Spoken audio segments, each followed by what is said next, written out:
आज के इस वीडियो में हम बात करेंगे मासिक टेस्ट 2025 की विषय गणित कक्षा 10 की, जो कि मार्च सितंबर का आपका मासिक टेस्ट है, जो 20 नंबर का है। और इन्हीं मासिक टेस्टों के आधार पर आपके वार्षिक परीक्षा पैटर्न में पेपर बनता है।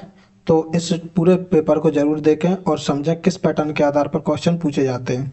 सबसे पहला क्वेश्चन आपका दिया गया है कि बिंदुओं 0,7 और -7,0 के बीच की दूरी क्या होगी। तो इसका आंसर आएगा 7√2।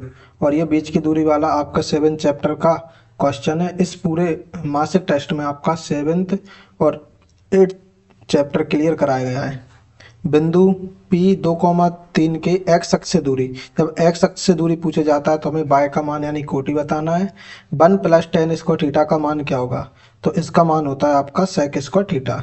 उसके बाद आपके 3 रिक्त स्थान पूछे गए हैं। प्रश्न क्रमांक 2 रिक्त स्थानों की पूर्ति कीजिए।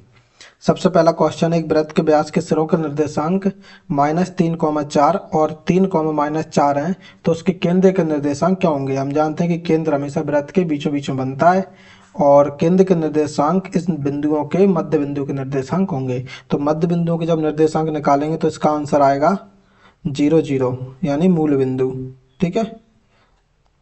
उसके बाद अगला क्वेश्चन है, कॉस स्क्वायर 45 डिग्री का मान क्या होगा।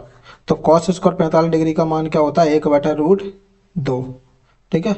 उसके बाद अगला क्वेश्चन दिया है, tan थीटा बराबर 3/4 हो तो साइन थीटा का मान ज्ञात कीजिए। हम जानते हैं कि tan पहले त्रिकोणमिति में tan का मान क्या होता है, लंब बटे आधार। तो इसी हिसाब से पाइथागोरस प्रमेय से हम जब निकालेंगे तो कर्ण का मान निकलेगा हमारा 5। तो इसके अकॉर्डिंग साइन थीटा क्या बनेगा, 3/5। तो ये साइन थीटा का मान आएगा। आगे हम देखते हैं सत्य में पहला क्वेश्चन दिया है प्रश्न क्रमांक 3 का, बिंदुओं P x y के मूल बिंदु के बीच की दूरी बीच की दूरी x square plus y square होती है। तो ये सत्य है, जो आपके बीच की दूरी का डायरेक्ट फॉर्मूला दिया है। बाय अक्ष पर स्थित किसी बिंदु के निर्देशांक 0, होते हैं, ये भी सत्य है, क्योंकि बाय अक्ष पर हमेशा x निर्देशांक 0 होता है। हमारा निर्देशांक ज्यामिति बनता है और जो बाय अक्ष वाली लाइन है, और इस बाय अक्ष वाली लाइन में x का मान 0 होता है। tan थीटा का मान सदैव 1 से कम होता है, सदैव नहीं होता है, क्योंकि 1 से बड़ा भी होता है tan थीटा का मान। ठीक है। आगे हम देखते हैं प्रश्न क्रमांक 4 में, एक शब्द या वाक्य में उत्तर दीजिए। पहला प्रश्न है हमारा, बिंदुओं 3-4 और 2,3 के बीच की दूरी क्या होगी। तो बीच की दूरी द्वारा हम इसको निकाल सकते हैं। उसके बाद अगला क्वेश्चन है, बिंदु A -3-4 के मूल बिंदु से बीच दूरी क्या होगी।